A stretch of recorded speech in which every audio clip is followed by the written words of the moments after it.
A.R.. Rahman அவர்கள் கூடிய சீக்கிரமே சபேசனுக்கு வாழ்த்து சொல்ல போறாரு அப்படிங்கிற மாதிரியான தகவல் தான் சமீபத்தில் வெளியாகி சோசியல் மீடியா ஃபுல்லா அதிர விட்டுருக்கு அப்படின்னு சொல்லணும். என்ன நடந்திருக்கு அப்படிங்கிற கம்ப்ளீட் டீட்டெயில் தான் இந்த ஒரு வீடியோல நம்ம பார்க்க போறோம்.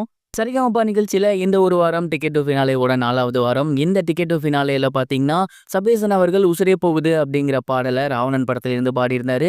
அந்த ஒரு பாடல சிங்கர் கார்த்திக் தான் பாடியிருந்தாரு. அவரே எழுந்து வந்து பாராட்டுற அளவுக்கு ரொம்ப சூப்பரா, அற்புதமா அந்த ஒரு பாடல டெலிவரி பண்ணியிருந்தாரு. அங்க இருந்த ஜட்ஜஸும் சரி, அங்க இருந்த கண்டஸ்டன்ட்ஸும் சரி, மத்த சொல்லி தரவங்களும் சரி, எல்லாருமே எழுந்து நின்னு கை தட்டினாங்க. அந்த அளவுக்கு ரொம்பவே பிரமாதமா அந்த ஒரு பாடல் இருந்துச்சு. அதாவது இதற்கு முன்னாடி பவித்ரா எப்படி ஒரு பாடல அப்படியே பாடி ரொம்ப சூப்பரா பண்ணியிருந்தாங்களோ, அதே மாரி இந்த தடவ சபேசனும் பண்ணியிருக்காங்க. இந்த மாதிரியான ஒரு பெர்ஃபார்மன்ஸ் குடுத்ததுக்கு அப்புறம் கண்டிப்பா எல்லாராலயுமே அமைதியா இருக்க முடியாது இல்லையா? கார்த்திக்லாம் எழுந்து போயிட்டு அவருக்கு கை கொடுத்து கட்டி புடிச்சு, "வாட் அ சாங் மேன்! கிட்டத்தட்ட நான் தான் இந்த பாட்ட பாடுனனா அப்படிங்கிறத மறக்கிற அளவுக்கான ஒரு பெர்ஃபார்மன்ஸ நீங்க குடுத்துருக்கீங்க. கண்டிப்பா இந்த சாங்க வந்து நான் ஏ.ஆர். ரகுமான் சார்ட்ட போட்டு காட்டுவேன்.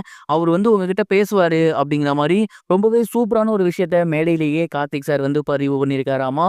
அண்ட் இந்த ஒரு வார்த்தைய கேட்டதுக்கு அப்புறம் ஒட்டுமொத்த சரிகமப மேடையுமே அதிர்ந்து போயிருச்சு அப்படின்னு தான் சொல்லணும். ஏன்னா இசை புயல் ஏ.ஆர். ரகுமான் அவர்கள் சபேசனோட பாட்ட கேட்கிறாரு. கேட்டுட்டு கால் பண்ணி வாழ்த்து ஏதோ சொன்னாரு அப்படின்னா, உண்மையிலேயே இதுவரைக்கும் சரிகமப நிகழ்ச்சியில யாரும் இப்படி பண்ணாத ஒரு விஷயத்த சபேசன் பண்ணியிருக்காரு அப்படின்னு தான் சொல்லணும். நம்ம எல்லாருக்குமே இந்த ஒரு எபிசோட் அப்படிங்கிறது சாட்டர்டே, சண்டே டெலிகாஸ்ட் ஆகும். ஆனா போன வாரமே இந்த ஷூட்டிங்க வந்து எடுத்து முடிச்சிருப்பாங்க. அப்படிங்கும்போது கண்டிப்பா இந்நேரத்துக்கு கார்த்திக் சார் வந்து ரகுமான் சார்ட்ட பேசியிருக்க அதிக வாய்ப்புகள் இருக்கு. அடுத்த வர எபிசோட்லயோ அப்படின்னா ஃபைனல்ஸ்க்குள்ளார ரகுமான் சார் கண்டிப்பா சபேசன்ட்ட பேசுவாரு அப்படிங்கிற ஒரு நம்பிக்கையும் இருக்கு. பொறுத்திருந்து பார்க்கலாம் ரகுமான் சார் சபேசனுக்கு வாழ்த்து சொல்றாரா அப்படிங்கிறத. And Sabesan ticket to finale ஒரு வழியா வாங்கிட்டாரு. அடுத்த வாரம் வந்து ஃபைனல்ஸ்குள்ள போக போறாரு. ஃபைனல்ஸ்ல கப்படிப்பாரா அப்படிங்கிறதையும் பொறுத்திருந்து பார்க்கலாம். இது ஒரு புறம் இருக்க, ரோபோசங்கர் அவர்களுடைய மனைவியான பிரியங்கா ரோபோசங்கர் அவர்கள் ரீசெண்டா ஒரு இன்டர்வியூல இதை நான் பண்ணியிருந்தா ஒருவேளை என் கணவர் உயிரோட இருந்திருப்பாரோ அப்படின்னு பேசியிருந்தது சோசியல் மீடியால மிகப்பெரிய ஒரு சோகத்தை ஏற்படுத்தியிருக்கு. குறிப்பா அவங்க என்ன சொல்லியிருந்தாங்க அப்படின்னா, பிரியங்கா இந்த ஜென்மத்துல எவ்வளோ சந்தோஷமா இருந்தாலோ, என்னென்ன விஷயங்கள் பார்த்தாலோ, அது எல்லாமே முழுக்க முழுக்க அவளோட கணவரால நடந்தது. அதாவது ரோபோ சங்கர் அவர்களால தான் எனக்கு இது எல்லாமே நடந்துச்சு.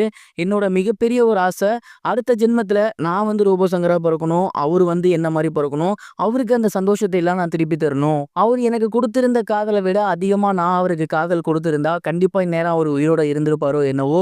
அத நான் தப்பு பண்ணிட்டேனோ! அப்படிங்கிற மாரி ரொம்பவே எமோஷனலா பேசியிருந்தாங்க. ரோபோ சங்கர் அவர்களோட மறைவு அப்படிங்கிறது உண்மையிலேயே அவங்களோட ஃபேமிலி மெம்பர்ஸ்க்கு மட்டும் கிடையாது. நமக்குமே மிகப்பெரிய ஒரு சோகத்தை ஏற்படுத்தியிருக்கு அப்படிங்கிறதுல எந்த ஒரு சந்தேகமும் கிடையாது. கண்டிப்பா திரைப்படங்களின் வாயிலாக எப்போதுமே அவர் நம்ம கூட தான் இருப்பாரு அப்படிங்கிறதுல எந்த ஒரு சந்தேகமுமே கிடையாது.